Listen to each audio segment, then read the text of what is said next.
We've talked about Paul Cotter and the physicality he provided to the Devils this season.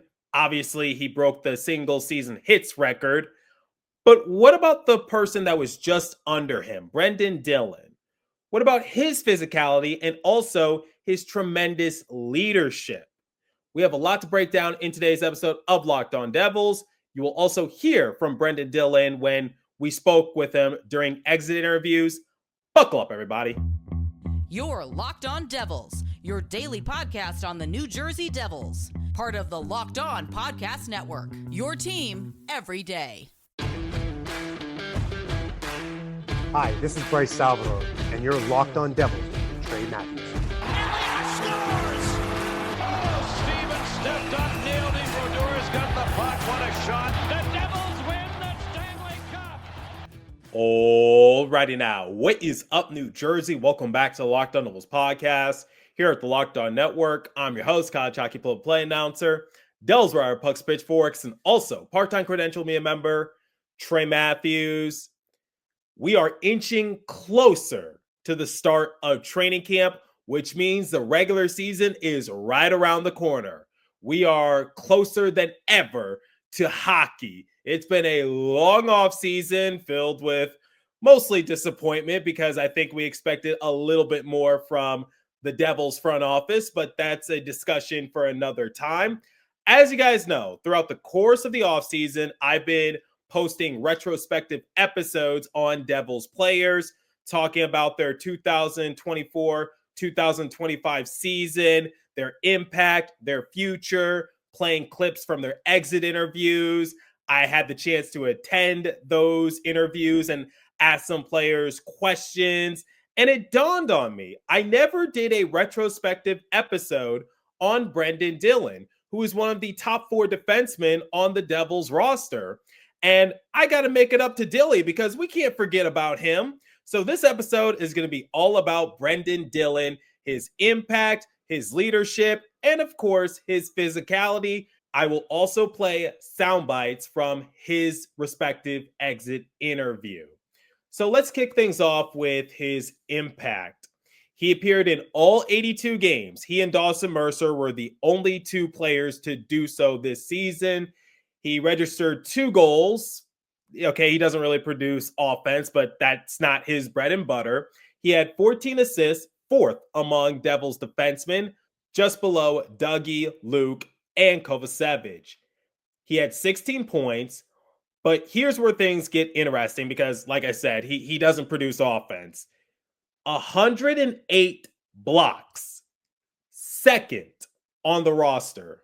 He also had 191 hits. Now, that led Devils defenseman, but Paul Cotter, he had 245 hits, which set a single season record for the Devils. Paul Cotter was on a tear when it came to asserting himself physically, but Brenden Dillon brought a lot of physicality as well. He had an offensive point share rating of 0.0, 21st on the roster, but not going to focus on that. He had a 4.7 defensive point share rating, 2nd on the roster, just below Kovacevic. He had a 52.5 expected goals for rating, 7th on the team. However, he led the team in expected goals against with a rating of 56.4. I don't think it helped that Dougie Hamilton was his partner. There were plenty of examples throughout the course of the season in which we saw Brenden Dillon out there on the ice when the Devils got scored on. Trust me, we talked about it heavily in Pucks and Pitchforks group chat, but I don't think, once again, Dougie being Dillon's defensive partner really helped him. But I think for the most part, Dillon put up some solid productive numbers for the Devils, and he did what he was supposed to do, focus more on defense, physicality, and more important, his leadership. So we're going to hear from Brenden Dillon. I asked him how would he assess his first year with the Devils. Take a listen. How would you assess your game and your impact? Because the point of emphasis was physicality last offseason. Yeah. I think I finished second on the team in hits. I think for myself personally, I take a lot of pride in the defensive side of the game. Um, I think our team as a whole, there's no one person that's going to fix offense or one person that's going to fix defense or physicality, but you can obviously bring that by committee. And our penalty kill that was a big positive for us. We talked about our special teams wanting to be something. I take a lot of pride in that. I take a lot of pride in being hard to play against. But I even for myself, like I learned so much, and I'm already so excited for next season. I learn from Luke Hughes every day. How to use your stick better. I learned from Dougie Hamilton how to shoot the puck better. I learned from Sigi defending angles. I learned from Pesh. We've got such a good backhand that every day is a learning experience. And watching the last 4 games, you learn more things too about yourself and how you just feel you can impact it. But we didn't make playoffs last year. Coming in, that was a goal for us. We accomplished that. Are we happy with losing in 5 games? Absolutely not. And I think that's the message that a lot of us are going to take away to this summer is that, this is making playoffs that's just kind of the standard here. We want it to be year after year. The expectations on paper, we've got an unbelievable group. We know every year it changes.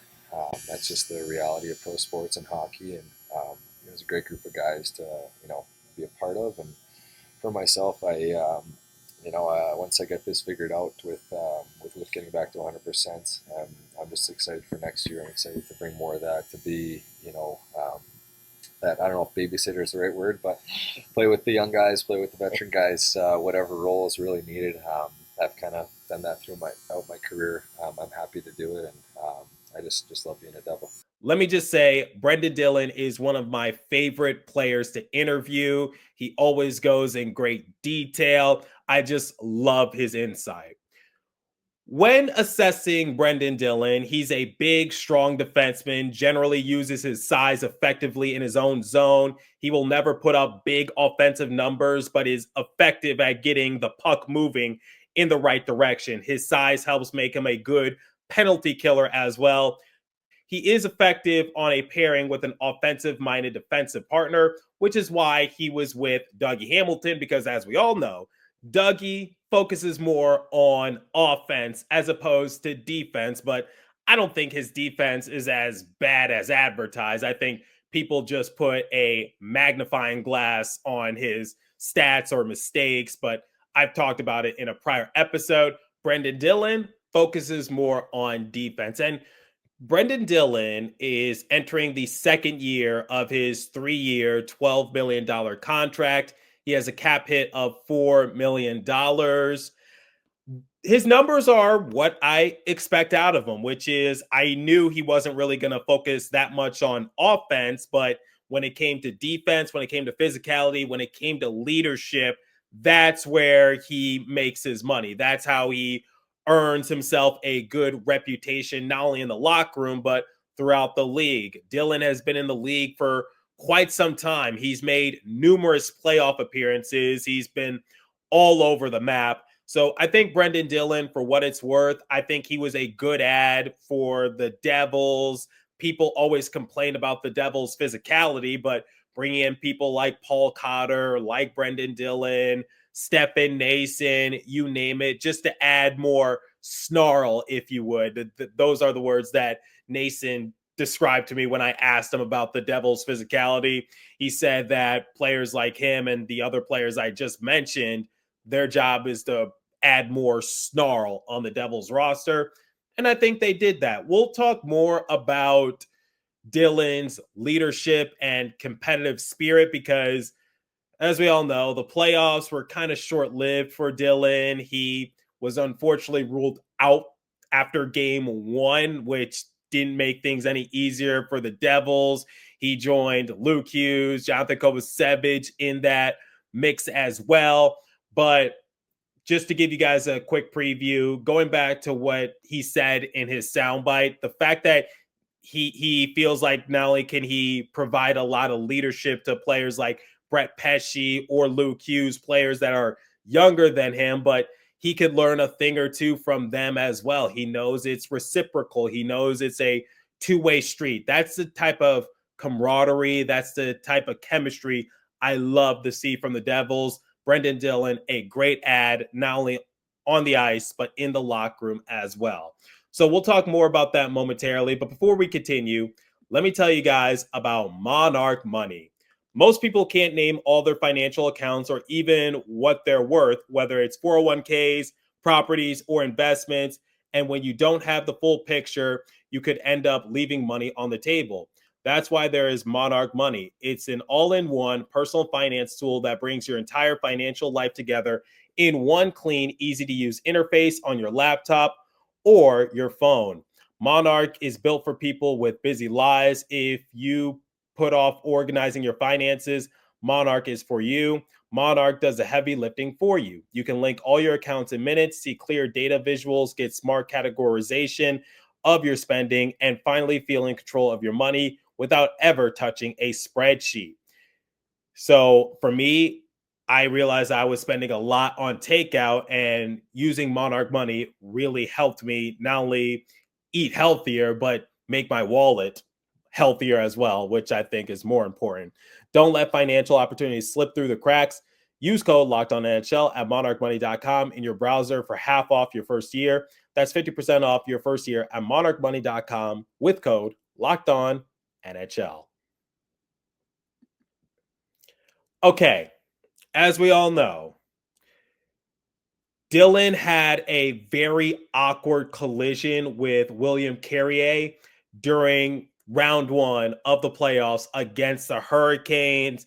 It was rumored that he was trying to get back out onto the rink to compete, but doctors and other personnel weren't letting him go because it turned out to be a neck injury. And that's a part of the body you certainly don't want to play with. Yes, I commend Dillon for wanting to compete, but at the end of the day, if you injure your neck even more, you never know what could happen. It's always tricky. The neck and the head are very sensitive, and you don't want to ruin the rest of your life just for a few more minutes of adrenaline to try to push you through the game. Dillon talked about it, and he also talked about where his mindset was heading into the offseason and whether or not he'd be ready for training camp. Keep in mind, exit interviews were obviously months ago. I think Tom Fitzgerald has revealed that Dillon will be ready to go once training camp rolls around. The only player not ready to go is Jonathan Kovacevic. Already talked about it. Here's what Brenden Dillon had to say about his injury and how the process went down during game one of the playoffs. Take a listen. If you even know yet at this point, is this one of those injuries where you can recover this summer and be ready for training camp? Yeah, definitely. I've talked a lot on the phone over the last 7 to 10 days. That's players around the league that have had similar injuries. Some doctors, surgeons, the whole 9 yards on how I'm going to be able to get back to 100%. And the resounding answer has been yes, and yes for September and October too. So for myself too to be effective and be Brenden Dillon, I have to play a certain way, and it's the only way I know how to play. And I've been getting a lot of good feedback in that sense. The word was that you were pretty adamant that you wanted to get back in that game. Just how much convincing did it take you to stay in that locker room? A couple broken sticks, some choice words, and it's when you're in the middle of a playoff hockey game. First off, you're told you have to come out, and then maybe not. Everyone was worried about concussion in my head, which is, again, I'm appreciative of everybody going through the process that they have to go through, but everything was fine from that, and it was just finding out exactly what was wrong and how bad it was wrong. Is this you're just out for the rest of this game, weeks, months, what is it? And ultimately we'll figure that out now with not having any more games officially, what those next steps look like. And I'm confident myself that's being part of for always taking care of yourself and getting better, and I will. Just the competitive fire from Brenden Dillon is undeniable. He was, like I said in the first segment, a good add to the Devils roster. And a lot of people underestimate veteran leadership because it definitely goes a long way, more than what you realize. Because for someone like Brenden Dillon, someone who has that experience, who has participated in numerous playoff series, it can really bolster your locker room a little bit. So it's one of the reasons why I commended Tom Fitzgerald for getting players like Andre Palat, Brendan Smith, Eric Holla a few off seasons ago, because that catapulted the Devils to more success because they finally had more experience in their locker room. They're no longer the youngest team in the NHL with no experience. They have that sort of veteran leadership. And when we look on the blue line, I remember talking about it with Matthew Blittner last month. He talked about Damon Severson. He talked about Ryan Graves, how subtracting them from the roster might have hurt the Devils a little bit because maybe they weren't the most productive players, but they certainly had a lot of experience and leadership, and maybe something like that was missing. And how's that old saying go? You don't know what you're missing until you don't have it. Well, the Devils kind of paid the piper during the 2022-2023 season. Keep in mind, I'm not saying that Graves and Severson were the sole reason why the Devils went down. We know they were dealing with injuries. They were wildly inconsistent, but I'm not trying to harp on the past. The point I'm just trying to make is that experience, leadership goes a long way. And I just love that story from Brenden Dillon, trying to be an absolute warrior. And for anyone who's saying that the Devils are lacking heart, they're lacking guts, or lacking physicality, I'll tell you one thing. Brenden Dillon brings that. I know a lot of people wanted to see the Devils pursue Brady Tkachuk last summer. Wasn't going to happen, but you got players like Brenden Dillon certainly making a difference when it comes to a tougher mindset. And the fact that he and Paul Cotter led the Devils team in hits this past season, I think that's everything you need to know. All right. We're going to talk about some improvements that Brenden Dillon would like to make to his game. But before we continue, let me tell you guys about FanDuel. The NFL season is almost here, and FanDuel is making sure you're ready to kick off with a can't miss offer. Right now, new customers can bet just $5, and if your bet wins, you'll get $300 in bonus bets to use across the app. I love using FanDuel because it fits however you like to bet. Player props, building a same game parlay, or even jumping in live as the action unfolds. So are you ready to play? Download the FanDuel app right now by visiting FanDuel.com to get started. That's FanDuel.com to place your first $5 bet. Please remember to always gamble responsibly. Okay, I asked Brenden what he would like to work on going into the offseason, and Amanda Stein also asked him, like, what did this core learn this past season? Take a listen. Once again, Dilly, very insightful. Is there anything specifically you would like to improve on just a little bit more come next season? Yeah, I mean, honestly, everything. You want to work on your skating every summer. You want to work on getting stronger every summer. Getting pucks through. I think a big thing for our team is we want to walk away from this year is how can we create more offense. So is that getting more pucks to the net? Is that watching certain guys here through the rest of the playoffs? I love the game. I love watching the game. I love talking hockey. I think that's how you get better and see what the new up and coming things are. To be able to get better for the following year, to get better from game to game. And I think for myself, I've got my staples. I got to be hard to play against every night. That's not going to change. Take pride in the defensive side. That's not going to change. Continue to try and help our penalty kill. That's not going to change. And but with our team and some of the high end talent we have, there's always room for growth on that side of it. So who I'm playing with next year, who my D partner is, how that all shakes out isn't up to me. But being the best and most prepared Brenden Dillon is what my job's going to be. What is the most valuable thing you hope this core, this foundation has learned from this season? That I think how to manage adversity, I think, was a big one. And that's adversity in different ways. Our team wasn't playing great on the stretch from January to, you can even call it, March.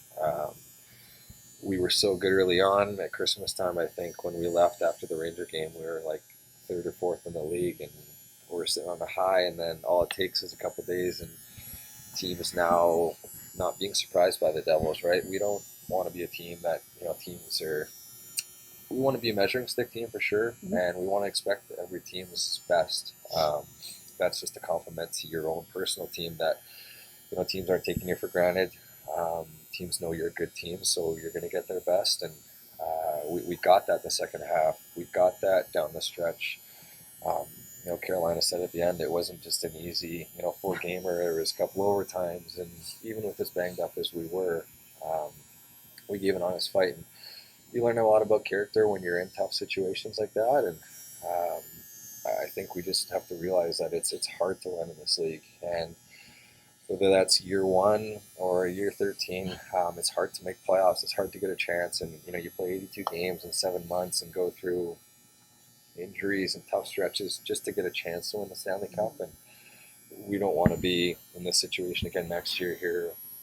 Early May, we want to be playing on, getting ready for the next round, and I think handling adversity has got to be a big one for her. Okay, I already touched on it earlier in the episode. Brenden Dillon doesn't really provide that much offense, and he does move the puck nicely, I would say. It helps that he's paired alongside Dougie Hamilton. Maybe that doesn't help his advanced analytics, but for me personally, I hate advanced analytics. I'm more of a eye test type of guy, and right now, from an optics standpoint, Brenden Dillon passes the eye test. I think his game and Hamilton's game complement each other really well. Hamilton, offense; Dillon, defense, physicality. That's also another reason why I don't think the Devils would trade away Hamilton just to dump some salary, because you would still have a big gaping hole to fill. Kovacevic is already out to start the year. You need another offensive-minded defenseman to complement Dillon. It would just create a kind of a trickle effect that you don't want to experiment on, especially this late in the offseason. But getting back to what Dilly said, yes, he wants to move the puck a little bit better. Yes, he wants to improve his offensive game, but it's not his bread and butter. I just want him to focus on bringing physicality, more toughness, and making the players feel safer when he's out there on the rink. As for the core, I think he brought up an interesting point, which is the Devils, as the year progressed, we saw they became more inconsistent, but yet they still buckled down. They still pulled each other from the bootstrings, and they just said, like, look, you got to take it how it is. And the Devils still clinched a playoff spot in comfortable fashion, despite losing their star player in Jack Hughes. They believed in one another. And honestly, this might be a hot take, but I would say when evaluating the last 2 playoff series against the Hurricanes from this past season and 2023, I know the Devils lost both series in 5, but is it safe to say that they put up a much better fight this time around? Because you had 2 games go into double overtime. You saw the rise in certain players when